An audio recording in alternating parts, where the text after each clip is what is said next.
রাধে রাধে বন্ধুরা, অমৃত কথা বাংলা চ্যানেলের নতুন পর্বে আপনাদের সকলকে স্বাগত জানাচ্ছি। মা তুলসী দেবীর অশেষ কিভাবে, তা অবশ্যই কমেন্ট বক্সে লিখুন। জয় তুলসী মায়ের জয়। এই পর্বের বিষয় হলো বাংলার দিন পঞ্জিকায় মাস দিন নাম কার্তিক মাস, আর যদি হয় 13তম দিন তাহলে হিন্দুদের কাছে তা শুভ, কারণ ওই দিনটাতেই নাকি বিয়ে হয় তুলসীর। আকাশে চাঁদ তার যখন পূর্ণ আলো নিয়ে বিরাজমান, গোটা পৃথিবী যখন ঘন কালো অন্ধকারে ঢাকা, তবুও সব যেন সোনালি।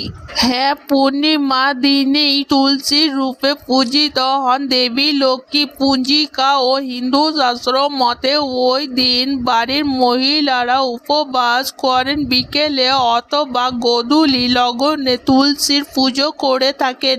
গাঁদা ফুল ও আখ রাখা হয় তুলসীর পাশে, সাধারণত পশ্চিমমুখী করে রাখা হয় তুলসী গাছকে। তারপরই হয় পুজো। কার্তিক মাস হিন্দুদের মতে বিবাহের জন্য সব থেকে পবিত্র মাস। হিন্দুরা মনে করে ওই দিনে তুলসীর আরাধনা করলে দম্পতির বিবাহিত জীবন সুখী হয়। আজকের পর্ব এখানেই সমাপ্ত হলো। অমৃত কথা বাংলা চ্যানেলের সঙ্গে থাকার জন্য আপনাদের অনেক অনেক ধন্যবাদ। রাধে রাধে।